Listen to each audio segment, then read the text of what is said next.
Friends, मैं लेकर आ गई हूँ 100,000 ईयर्स ऑफ शी रिफाइनिंग। जैसा कि हमने लास्ट एपिसोड में देखा कि time of goddess ancestor zoo को बार बार अपने पास्ट में भेजे जा रही थी, लेकिन एंसेस्टर ज़ू फिर भी आखिर में उन तक ही पहुँच रहे थे। अब टाइम ऑफ गॉडेस काफ़ी ज़्यादा परेशान हो जाती है क्योंकि एंसेस्टर ज़ू ने उनकी पावर्स को भी डिस्ट्रॉय कर दिया था और एंसेस्टर ज़ू काफ़ी ज़्यादा खुश हो रहे थे। तभी time of goddess ancestor zoo को अपने फ्यूचर में भेजते हुए उसे फ्यूचर में ट्रैप करने की कोशिश करती है, जहां पर जाकर एंसेस्टर ज़ू पूरे यूनिवर्स को तबाह कर देता है। ये देखकर तो टाइम ऑफ गॉडेस और ज्यादा परेशान हो जाती है। न्यू एपिसोड के स्टार्ट में भी हमें सेकंड मेरिडियन की उस हिडन एरिया को ही दिखाया जाता है, जहां पर टाइम ऑफ गॉडेस ने अपने पावर्स का यूज करते हुए एंसेस्टर ज़ू को अपने फ्यूचर में ही कैद करके रखा हुआ था। वहाँ पर मौजूद सभी इमोर्टल्स ये सब कुछ देख रहे थे और तभी उनमें से एक इमोर्टल कहता है कि ये तुम क्या कर रही हो, जिस पर टाइम ऑफ गॉडेस कहती है कि मैं अपनी टाइम कंट्रोलिंग पावर्स का यूज कर रही हूँ, इसके अलावा कुछ भी नहीं। मैं तो बस एंसेस्टर ज़ू को उसका फ्यूचर दिखा रही हूँ, इसीलिए तो इतने सालों से मास्टर यूजियान ने मुझे यहाँ पर कैद करके रखा हुआ था ताकि उनके डिसाइपल को आने वाले वक्त में मैं उसका फ्यूचर दिखा सकूं और उनका डिसाइपल वो वाली गलती ना करे जो कि उन्होंने की थी। और मेरी टाइम कंट्रोलिंग पावर से आज तक कोई भी नहीं बच पाया है। और तो और मैं टाइम कंट्रोलिंग पावर्स का यूज करते हुए इस पूरी दुनिया का फ्यूचर चेंज कर सकती हूँ और इस पूरी की पूरी दुनिया को डिस्ट्रॉय भी कर सकती हूँ। अब हम देखते हैं कि टाइम ऑफ गॉडेस तो सिर्फ अपनी ही तारीफें करती जा रही थी, लेकिन वहीं पर एंसेस्टर ज़ू को अपने सारे डिसाइपल्स का पास्ट भी दिखने लगा था। सबसे पहले उन्हें निंगज़ुई दिखाई देती है और ये वही टाइम था जब मोटर रिलम वाले 10 एसेट्स को सभी डिस्ट्रॉय करना चाहते थे और कुछ लोग एक साथ मिलकर ये काम करने के लिए आए हुए थे। और न सिर्फ वो 10 एसेट को अपना बनाना चाहते थे, यहाँ तक कि वो निंगज़ुई पर भी कब्जा करना चाहते थे, लेकिन निंगज़ुई ऐसा करने से रोकती है और आखिरी दम तक मुकाबला करने की कोशिश करती है, लेकिन उन लोगों पर उसका कोई भी असर नहीं हो रहा था। उस सेट का यंग मास्टर निंगज़ुई का मजाक उड़ाते हुए कहता है कि तुम्हें क्या लगता है कि तुम हम सब का मुकाबला कर सकती हो? तुम बहुत ही ज्यादा बेवकूफ हो। तुम्हारे लिए बेहतर यही रहेगा कि तुम मेरे यूशन सेक्ट को ज्वाइन करते हुए मेरी वाइफ बन जाओ। अगर तुम ऐसा कर लोगी तो तुम मैश करोगी। लेकिन निंगज़ुई इसके लिए नहीं मानती है और कहती है कि ये तुम्हारा सिर्फ ख्वाब है और ख्वाब ही रहेगा। तो वो गुस्से में आकर वहाँ पर अपने आदमियों को निंगज़ुई पर अटैक करने के लिए भेज देता है। निंगज़ुई के पास फाइट करने के अलावा कोई रास्ता नहीं बचा था, इसीलिए वो अपने मेरिडियंस को सेक्रीफाइस करते हुए वहाँ पर उनके ऊपर एक बहुत ही पावरफुल अटैक कर देती है। निंगज़ुई का वो अटैक इतना ज्यादा पावरफुल था कि उसके अटैक की वजह से यूशन सेक्ट के सभी लोगों का खेल वहीं पर खत्म हो चुका था। लेकिन हम देखते हैं कि इसके साथ साथ ही निंगज़ुई भी काफी तरह इंजर्ड हो चुकी थी और उसकी सारी मेरिडियंस भी पूरी तरह से डिस्ट्रॉय हो चुकी थी। हम देखते हैं कि निंगज़ुई की हेल्थ भी काफी ज्यादा खराब हो चुकी थी, लेकिन फिर भी वो अपने फुल पावर का यूज करते हुए खड़ी होती है तो अपनी मेरिडियंस को डिस्ट्रॉय होता देखकर काफी ज्यादा सैड होती है। अब निंगज़ुई बहुत ज्यादा रोने लगती है और कहती है कि इसका मतलब है कि मैं कभी भी कल्टीवेट नहीं कर पाऊंगी। वो बहुत ज्यादा रोती है और जिसके बाद वो डिसाइड करती है कि वो त्यान सेक्ट को छोड़ देगी, क्योंकि वो अकेली ही वहाँ की डिसाइपल बची हुई थी और अब तो उसकी मेरिडियंस भी डिस्ट्रॉय हो चुकी थी। तो वो त्यान सेक्ट में रुककर क्या करती, इसीलिए वो त्यान सेक्ट को छोड़ देती है। और ये हमारा सीन चेंज होता है और हम पवेलियन हाउस का सीन देखते हैं, जहाँ पर फैंग अपने कलर के साथ पवेलियन हाउस से कुछ खरीदने के लिए आया हुआ था और कुछ देर के बाद ही काफी सारे हाई ग्रेड चेन्स को खरीदने के बाद वो अपने घर की तरफ जाने लगता है। फैंग चलते चलते एक टायर को देखता है और वहीं पर रुक जाता है और उसका कैरियर जो कि उसका सामान उठाकर उसके पीछे पीछे ही चल रहा था, उसकी टक्कर फैंग से हो जाती है। जिसके बाद वो फैंग को देखता है और फिर उस टायर को देखते हुए कहता है, यंग मास्टर, क्या आप इस टायर को भी खरीदना चाहते हैं? फैंग कहता है सब कुछ बिल्कुल भी पसंद नहीं आ रहा था। वो अपनी इस अमीरी वाली लाइफ से बहुत ज्यादा बोर हो चुका था और अब उसे किसी अच्छे पावरफुल मास्टर की तलाश थी जो कि उसको ट्रेन कर सकता। अब यही सब सोचते हुए वो अपने घर की तरफ जा रहा था। अभी वो स्ट्रीट से गुजर रहा था जब रास्ते में उसकी नजर निंगज़ुई पर पड़ती है, जो कि अपने बनाए हुए स्टीम रोल्स बेच रही थी। वो फैंग के पास से गुजरती है और जैसे ही फैंग की नजर उसके ऊपर पड़ती है तो फैंग को वो काफी ज्यादा जानी पहचानी लगती है। था कि उसका कैरियर डरते हुए उसे कहता है कि मास्टर, हम फंस चुके हैं।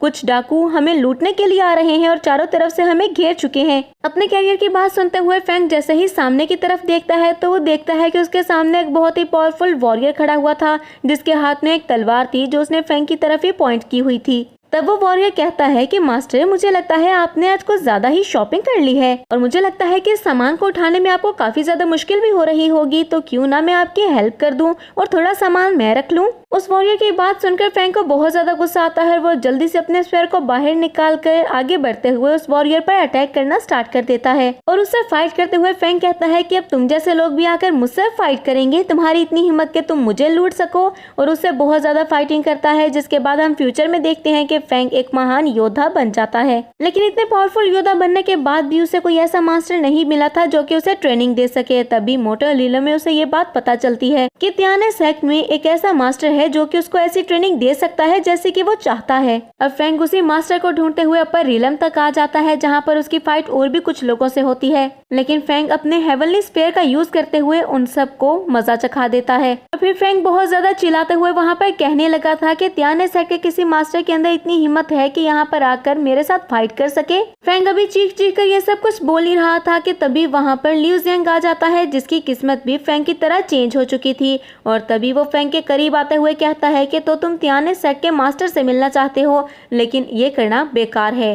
फेंग कहता है कि अगर ऐसी बात है तो फिर उन मास्टर्स को तुम यहाँ पर क्यों नहीं बुला लेते हो। जिस पर लिu जियान नीचे उसके सामने आते हुए कहता है कि मैं लिu जियान हूँ और मैं भी यहाँ का एक मास्टर हूँ। तियानली सेक्ट में ऐसा कोई भी मास्टर नहीं है जिसको मैं ना जानता हूँ, लेकिन उनसे मिलने के लिए तुम्हें मुझे कुछ फीस देनी होगी, तभी मैं वहाँ के मास्टर्स को तुमसे मिलने के लिए बुलवा सकता हूँ। फेंग उसकी बात सुनते हुए उसे सोने के सिक्कों की भरी एक पोटली देता है, जिस पर लिu जियान एक डेविल स्माइल देते हुए कहता है कि इतने में तो मैं तुम्हें तियानली सेक्ट के 10th मास्टर से ही मिलवा सकता हूँ। तब भी फेंग बिल्कुल भी देर ना करते हुए उसे कुछ और पोटलियाँ दे देता है, जिस पर वो हंसता है और कहता है कि अब मैं तुम्हें 9th मास्टर से मिलवा सकता हूँ। लेकिन फेंग तो तियानली सेक्ट के फर्स्ट मास्टर से मिलना चाहता था, इसीलिए वो लिu जियान को और ज्यादा पैसे देता है। और हर बार पोटली देने पर लिu जियान अलग तरह की स्माइल देता है और कहता है अब 8th, अब 7th, अब 6th, और आहिस्ता आहिस्ता उसे बहुत ज्यादा पैसे ले लेता है। अब फेंग अपने सारे पैसे उसे दे देता है और कहता है कि मेरे पास तो तुम्हें देने के लिए और पैसे भी नहीं है। जिस पर लिu जियान कहता है कि फिक्र मत करो,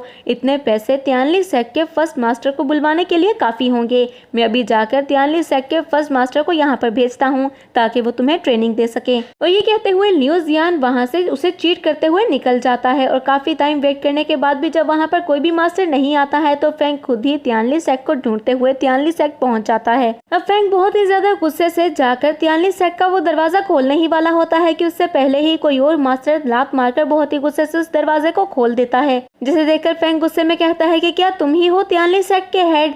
तुम्हारे एक मास्टर ने मुझे चूना लगाते हुए मुझसे सारे पैसे ले लिए और मुझे वहाँ पर इंतजार करने को बोला कि मैं अभी तुम्हारी ट्रेनिंग के लिए किसी मास्टर को भेजता हूँ, लेकिन अभी तक तियानली सेक्ट से कोई भी मास्टर मुझे ट्रेन करने के लिए नहीं आया है। फेंग की बात सुनते हुए वो मास्टर कहते हैं कि तुम्हारी मुलाकात जरूर लिu जियान से हुई होगी, वो एक बहुत बड़ा झूठा है, तुम्हें उसकी बात मानकर इंतजार करना ही नहीं चाहिए था, इंतजार करना तो वैसे भी बेकार है। लिu जियान तो सबको यही कहता है कि वो तियानली सेक्ट का एक एल्डर है और सबको मासूम लोगों को अपनी बातों में फंसाते हुए उन्हें चूना लगा देता है और सबको लूट कर वो वहाँ से भाग जाता है। यहाँ तक कि वो मेरे सेक्ट के भी सभी पैसे लेकर चला गया और मैं भी यहाँ पर शिकायत करने के लिए ही आया था। और ये बात सुनकर तो फेंग शॉक ही हो जाता है। अब फेंग बहुत ही ज्यादा चीखने लगता है कि मेरे साथ धोखा हो चुका है और उसके पास कोई पैसे भी नहीं बचे थे, इसलिए वो स्ट्रीट्स में करतब करने लगता है ताकि वो थोड़े से पैसे इकट्ठे कर सके और अपने घर वापस जा सके। अब फेंग के करतब को देखते हुए सब लोग काफी ज्यादा खुश हो रहे थे और उसको पैसे भी दे रहे थे और ऐसे ही करतब दिखाते दिखाते उसे 10 साल का टाइम गुजर जाता है, लेकिन फिर भी उसके पास इतने पैसे जमा नहीं हो पाए थे कि वो उन पैसों को इकट्ठा करके अपने घर जा सके। अब फेंग तो बहुत ज्यादा सैड हो चुका था और वहीं पर बैठ जाता है जब उसके पास से निंगजू गुजरती है और वो भी फेंग की तरह ही अपर रियलम में आई हुई थी।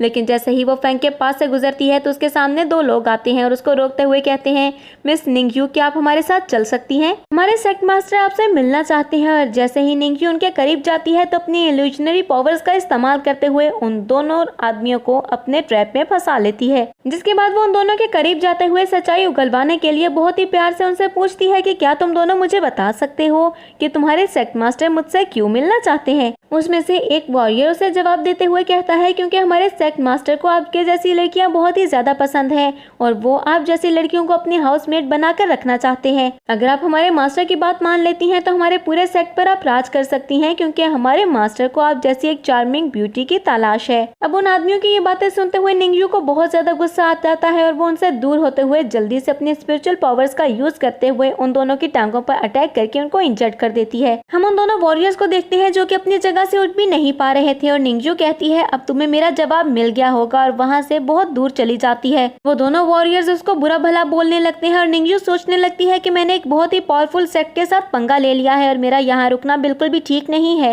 हम देखते हैं कि निंगजू एक बिल्डिंग के ऊपर आकर खड़ी हो जाती है और तभी उन वॉरियर्स में से एक कहता है कि तुम्हें क्या लगता है कि इतनी आसानी से तुम यहाँ से भाग जाओगी? इस पूरे सेक्ट पर हमारे मास्टर का कब्जा है और यहाँ पर सिर्फ उसकी चलती है और सिर्फ यहाँ पर नहीं अपर रियलम में भी सिर्फ उसकी ही चलती है। तुम हमारे सेक्ट मास्टर से बच नहीं पाओगी, तुम जहाँ पर मर्जी चली जाओ। अभी तो तुम हो भी अकेली और अकेली तुम किस किस से बच सकती हो और किस किस से फाइट कर सकती हो। तुम्हारा मरना तय है। हमारे सेक्ट मास्टर तुम्हें एक न एक दिन ढूंढ ही लेंगे और उसके बाद तुम्हें अपना गुलाम बनाते हुए तुम्हें भयानक मौत देंगे। तुम हमारे मास्टर को अभी तक जानती नहीं हो कि वो कौन है। अगर तुम उनको जानती होती तो तुम हमारे साथ ये सब कुछ ना करती, लेकिन हम तुम्हें एक और चांस देना चाहते हैं। अगर तुम हमारे साथ आ जाती हो तो हमारे सेक्ट मास्टर तुम्हें माफ कर देंगे। अब बार बार सेक्ट मास्टर का नाम सुनते हुए निंगजू बहुत ही ज्यादा सैड हो जाती है और सोचने लगती है कि कभी उसका भी सेक्ट मास्टर हुआ करता था जो कि उसे हर मुसीबत से बचाया करता था। और निंगजू इतना ज्यादा सैड हो जाती है और इसके साथ ही वो वहाँ से गायब हो जाती है। जिसके बाद हम डीमन रेलम का सीन देखते हैं जहाँ पर हम डीमन क्वीन को देखते हैं जो कि एंसेस्टर ज़ू की हेल्प के बगैर ही वहाँ पर ताज पहनकर वहाँ की क्वीन बन चुकी थी। लेकिन अब वो पहले वाली डीमन क्वीन नहीं थी बल्कि सच में एक डीमन थी जो कि बिल्कुल भी अच्छे दिल की नहीं थी और सबके साथ बहुत ही बुरा बिहेव करती थी, बहुत ही ज्यादा बेरहम और क्रूअल थी। उसे सिर्फ लोगों को मारना आता था, इसीलिए डीमन रेलम के सभी लोग उससे डरते हुए उसके सामने झुकते हुए उसको ग्रीट करने लगते हैं। और डीमन क्वीन वहाँ पर सबको धमकी देते हुए कहती है कि आज के बाद जिसने भी मेरे खिलाफ जाने की कोशिश की मैं उसको बहुत बुरी मौत दूंगी। और उसके बाद अपनी पावर्स का मिसयूज करते हुए वो अपने सारे आदमियों को ऑर्डर देती है कि जल्दी से जल्दी पावर का यूज करते हुए मेन लैंड में घुस जाओ और डीमन वर्ल्ड के साथ साथ मेन लैंड पर भी कब्जा कर लो।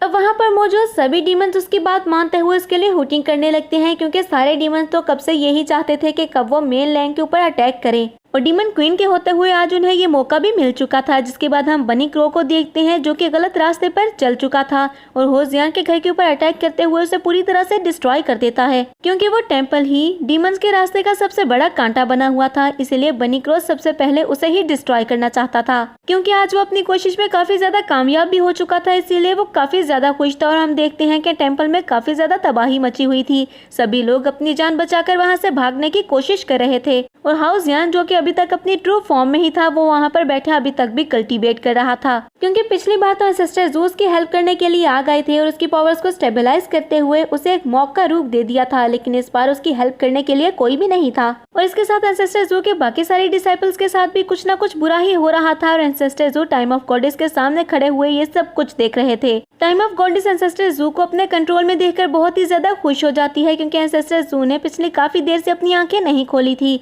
और वो खुश होते हुए कहती है कि अब ये पूरी तरह मेरे ट्रैप में फंस चुका है। इसका एक कदम दुनिया में किसी के भी फ्यूचर को बदल सकता है और किसी को भी तबाह कर सकता है, इसीलिए आगे बढ़ने से ये डर रहा होगा। दुनिया में किसी भी किस्मत परफेक्ट नहीं होती है, हमें अपनी किस्मत को खुद ही परफेक्ट करना पड़ता है। जब मैं लोगों को उनका फ्यूचर दिखा देती हूँ तो लोग अपने उसी फ्यूचर में ट्रैप होकर वहीं पर ही रह जाते हैं, जबकि वो बेवकूफ लोग ये नहीं जानते हैं कि अगर वो चाहें तो अपनी मदद से और अपनी हेल्प और अपनी पावर का यूज करते हुए अपने दिमाग का यूज करके अपने फ्यूचर को वो चेंज कर सकते हैं। लेकिन मुझे ये आदमी तो बहुत ही ज्यादा पावरफुल लगा था और मुझे लगा था कि अपने फ्यूचर की सारी चीजों को ये देख पाएगा, लेकिन इतना टाइम गुजर जाने के बाद भी ये तो एक ही जगह पर खड़ा है। टाइम ऑफ गॉडेस तो बहुत ज्यादा खुश हो रही थी, तभी वहाँ पर खड़े 9 इमोर्टल्स में से एक इमोर्टल कहता है कि तुम्हें पता है तुम किसके बारे में बात कर रही हो? ये एंसेस्टर ज़ू है जो यूजियान से भी ज्यादा पावरफुल है। तो मुझे नहीं लगता है कि एंसेस्टर ज़ू को तुम्हें अंडर एस्टिमेट करना चाहिए, तुम इसके बारे में ऐसे नहीं सोच सकती हो। और तभी टाइम ऑफ गॉडेस कहती है कि कुछ देर पहले मैं भी यही सोच रही थी कि ये बहुत ज्यादा पावरफुल है, क्योंकि जब मैं इसको पास दिखा रही थी तो ये बार बार मुझ तक पहुँचे जा रहा था, लेकिन अब जब मैंने इसको फ्यूचर दिखाया है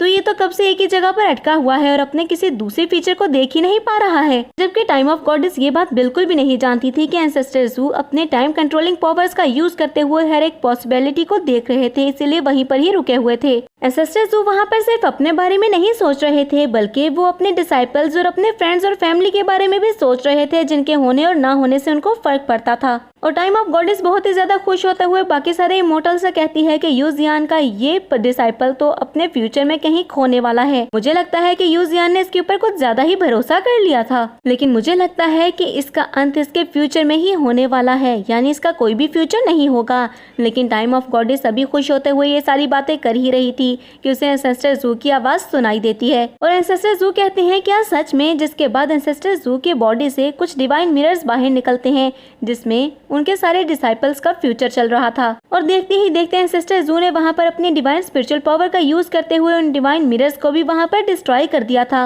अब कुछ ही देर में एंसेस्टर ज़ू अपनी आंखें भी खोल लेते हैं और टाइम ऑफ गॉडेस वो तो ये सब देखकर शॉक ही हो जाती है और उसे तो कुछ देर समझ ही नहीं आता कि उसके साथ हुआ क्या है। वो चीखते हुए कहती है कि तुम जाग गए, ऐसा कैसे हो सकता है, तुम जाग कैसे सकते हो, मेरी पावर्स तो इतनी ज्यादा स्ट्रांग थी। वो पूरी तरह बौखला चुकी थी। वो कहती है कि मुझे बताओ तुमने ये कैसे किया है, जिस पर एंसेस्टर ज़ू से कहती हैं कि तुम्हारी टाइम कंट्रोलिंग एबिलिटीज वाकई ही कमाल की हैं और किसी को भी तुम पास्ट और फ्यूचर में ले जाकर फंसा सकती हो, लेकिन आज तुम्हारा पाला किसी गलत इंसान के साथ पड़ा है और मैं टाइम लिमिटेशन से बाहर हूँ और मुझ पर किसी भी टाइम कंट्रोलिंग पावर का असर नहीं होता है। और हम देखते हैं कि वहाँ पर एक बहुत बड़ा ब्लास्ट होता है और इस ब्लास्ट के साथ ही टाइम ऑफ गॉडेस वहीं पर डिस्ट्रॉय हो जाती है और टाइम ऑफ गॉडेस के डिस्ट्रॉय होने के साथ ही हमारा ये एपिसोड भी यहीं पर एंड हो जाता है। तो